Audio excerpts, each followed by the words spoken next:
Bonjour à tous, je vous propose aujourd'hui un petit tutoriel pour connecter votre nanocontrôle de chez Korg, c'est un nanocontrôle 2, à un grand MA on PC. Alors voilà comment ça se présente. La première chose qu'on va faire, c'est télécharger ce dont on a besoin. Alors on va sur notre écran là, et on va à cette adresse là, chez Korg, et on télécharge les drivers, Mac ou PC, selon sur quoi vous bossez. Normalement c'est du plug and play, il n'y aura pas forcément besoin de télécharger les drivers, mais il le recommande. Moi je l'ai fait, je les ai installés, ça marche pas mal. Pareil pour le Korg Control Editor, dans les softwares, on télécharge, on va pas mal s'en servir d'ailleurs. On a besoin aussi de MIDI-aux, et donc on va sur midiaux.com,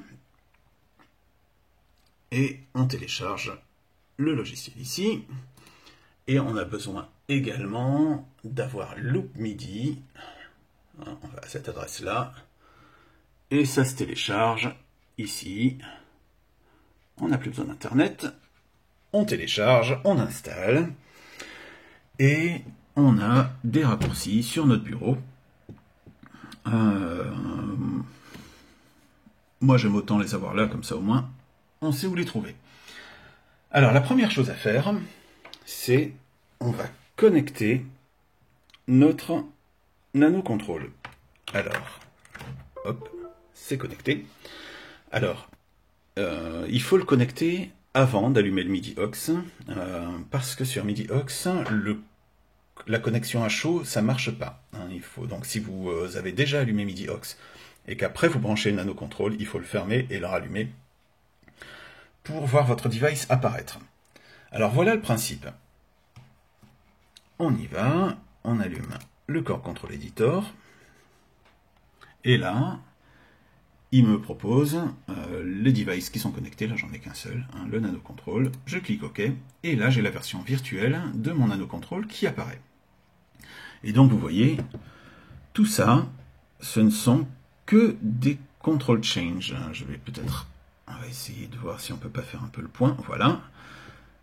Ce sont que des control change, et il faut transformer ça en note MIDI. Alors je vais pas, l'objectif ici c'est pas d'expliquer comment ça marche les control change et les notes MIDI. Il y a des bouquins qui sont très très bien faits dans lesquels il y a tout écrit dedans.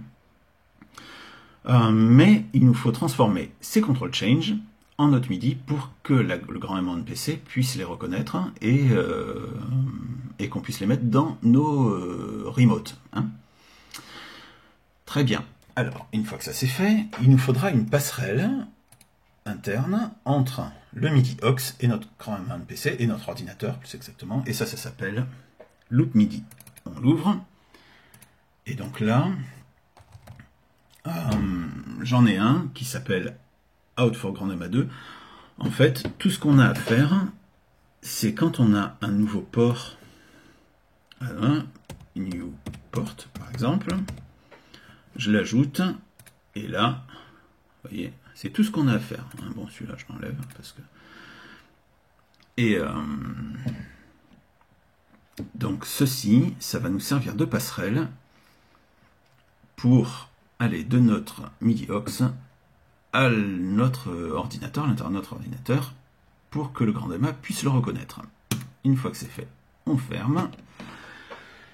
Et maintenant, on ouvre MIDI-aux.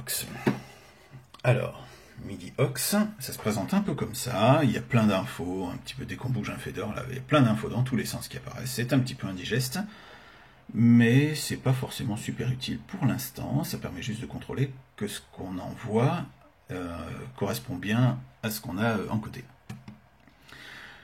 Donc la première chose à faire, c'est de faire tout notre tableau de conversion. Donc c'est un petit peu fastidieux, mais donc on va sur ce petit lien. Là, il y a plein de petites icônes. Là, c'est celle-là qui nous intéresse. Là, MIDI Data Mapping Transforms. On clique dessus et j'ai cette fenêtre qui apparaît. Alors comme vous pouvez voir, ça me transforme des contrôles en note on. Alors voilà comment on fait. On clique sur Insert, et donc là, vous précisez le channel MIDI. Moi, pour le nanocontrol, c'est pas forcément, on n'a pas forcément besoin de préciser le numéro de channel, parce qu'il n'y a pas de layer et il n'y a qu'une seule table. Évidemment, on a besoin de le préciser quand ça commence à fonctionner avec des numéros de channel. Mais pour l'instant, on se dit que le control change va devenir un note on, et il faut préciser nos valeurs là-dedans. Et c'est là que le Chord Control Editor, il va nous servir. Alors, je repasse de l'autre côté, là, comme ça, on y verra plus clair. Donc, vous voyez ici, on a des control change de 0 à 7. Donc, ici, je vais donc dire de 0 à 7.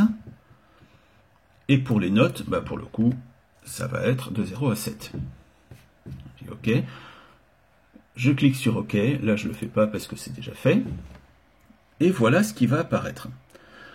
Alors après, comme vous pouvez le voir, ici, ça va de 0 à 7. Et les numéros suivants, c'est de 16 à 23. On n'a pas de 8 à 15. Donc ça va décaler un petit peu nos notes par rapport au control change. Mais c'est pas super grave. Donc de 16 à 23. Là. De 16 à 23, ça devient du coup de 8 à 15. On pourrait laisser de 16 à 23 aussi. On aurait un trou entre 8 et 15, c'est tout. On fait ça pour toutes les notes. Voilà. Alors là, c'est bien parce que ça va de 0 à 7, et puis de 16 à 23, et puis de 32 à 39, etc. etc. Après, il y a des boutons qui sont isolés. Et bien là, il faut le faire note par note, contrôle par contrôle. Je vous recommande de cliquer, en tout cas de checker la petite boîte là, Turn Map On After OK, ce qui permettra d'activer votre traduction dès que vous avez cliqué sur OK. OK.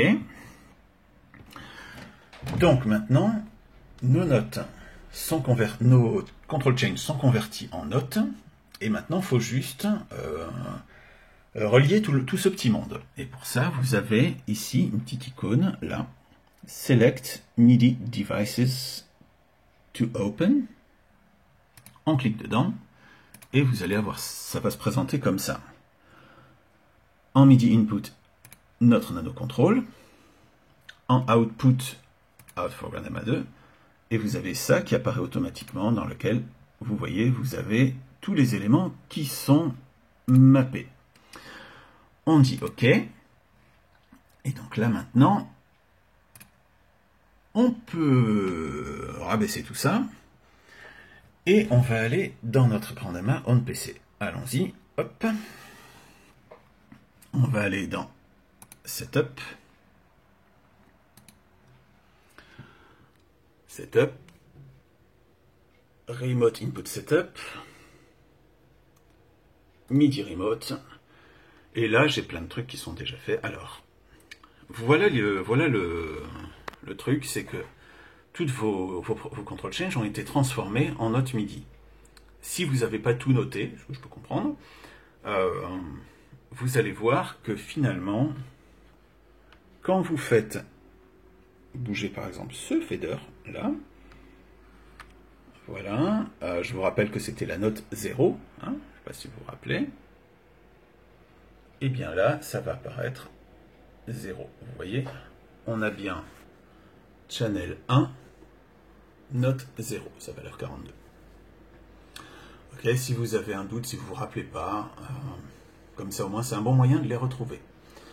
Et donc, ici, voilà comment ça se présente. Imaginons, j'en rajoute un, hop, ça se présente comme ça, vous lui donnez un nom, un nom, voilà. Voilà, la note auquel ça correspond, le channel auquel ça correspond, d'accord.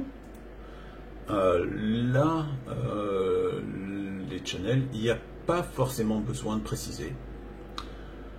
C'est pas forcément le cas pour toutes les tablettes, hein, comme je vous disais tout à l'heure. Et là, de quel type il s'agit? Alors un executor, ça correspondra, vous avez le choix là-dedans entre les deux boutons du haut, le fader et le bouton du bas. Quel numéro d'exécuteur? Est-ce que c'est sur la page en cours ou est-ce que c'est sur... Moi, je vous conseille de laisser sur Current Page on Master. Ce qui vous permettra, si vous changez de page, d'avoir toujours accès au fader de la page sur laquelle vous êtes en train de bosser.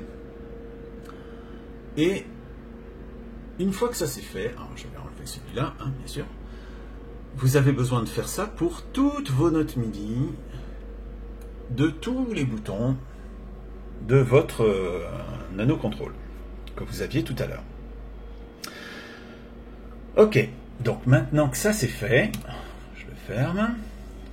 Il y a une dernière petite chose qu'il nous faut faire, c'est ici, on clique là-dedans, on va dans Options, MIDI, et le MIDI In, il va vous proposer plein de trucs. J'ai un OSC Bridge aussi. Évidemment, on sélectionne notre Out for Grandama 2, d'accord? On ferme. Et donc là, maintenant, on peut être très content parce que ça fonctionne. Voilà. Je bouge mon fader ici et ça réagit là-bas. Voilà. J'espère que ce petit tutoriel vous sera utile. Profitez-en bien et une bonne journée.